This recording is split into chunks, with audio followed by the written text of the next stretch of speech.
तो लेजर पढ़ना है हमें, ठीक है। तो लेजर के बारे में समझते हैं कि क्या होता है, ठीक है।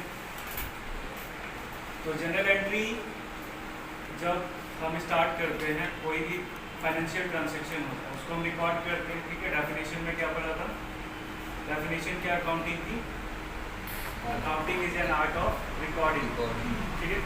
तो जो रिकॉर्डिंग वर्ड है, रिकॉर्ड का मतलब क्या हो गया कि जो भी लेन देन हुआ उसको हमें क्या करना है, रिकॉर्ड करना। तो रिकॉर्डिंग कहाँ से स्टार्ट हो जाता है, बुक कीपिंग से स्टार्ट होती है, यानी कि जब हम उसका जर्नल एंट्री करते हैं।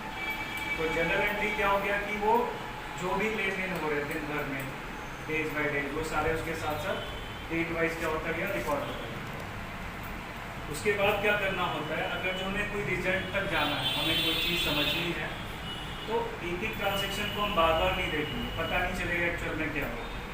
तो हमें क्या करना पड़ता है, सेपरेट अकाउंट बनाना पड़ता है। क्या करना पड़ता है, सेपरेट अकाउंट बनाना पड़ता है। तो एक जैसे नेचर के जो ट्रांजेक्शन है वो सारे के सारे उस सेपरेट अकाउंट में आ जाते हैं, ठीक है। जैसे कैश के ट्रांजेक्शन हुए, तो कैश में कितना ट्रांजेक्शन हुआ, कितना पैसा आया, कितना पैसा गया, किस किस रूप में गया, तो उसके लिए हम अलग अलग जनरल एंट्री करते हैं। तो हजारों जनरल एंट्री हो सकती है, ठीक है। लेकिन अगर जो हमें ओवरऑल देखना है कि ओवरऑल कैश में कितना पैसा बचा, ठीक है, कैश बैलेंस कितना है, ठीक है, सारे लेन देन करने के बाद, सारा कैश का हिसाब किताब करने के बाद कितना कैश है हमारे पास, तो उसके लिए हमें क्या करना पड़ेगा, कैश अकाउंट देखना पड़ेगा। तो जो कैश अकाउंट है वो कैश से रिलेटेड सारे ट्रांजेक्शन को क्या करेगा, रिकॉर्ड करेगा। समझ आ गया।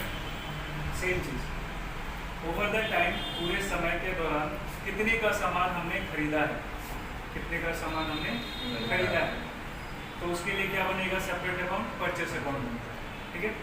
तो परचेस अकाउंट में जितने भी परचेसिंग हुई है, जो भी अलग अलग डेट में उस साल के दौरान हुआ है या उस महीने के दौरान हुआ है, सारा का सारा हमें कहाँ से मिल जाएगा, परचेस अकाउंट से मिल जाएगा।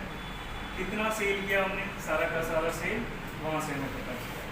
तो इसका मतलब क्या है कि जो भी लेन देन होगी, एक जैसे जो भी ट्रांजैक्शन है, उसके लिए सेपरेट हमने एक अकाउंट बना दिया है। उस अकाउंट में उससे रिलेटेड सारे ट्रांजैक्शन क्या हो जाएंगे, रिकॉर्ड हो जाएंगे, ठीक है। समझ आया।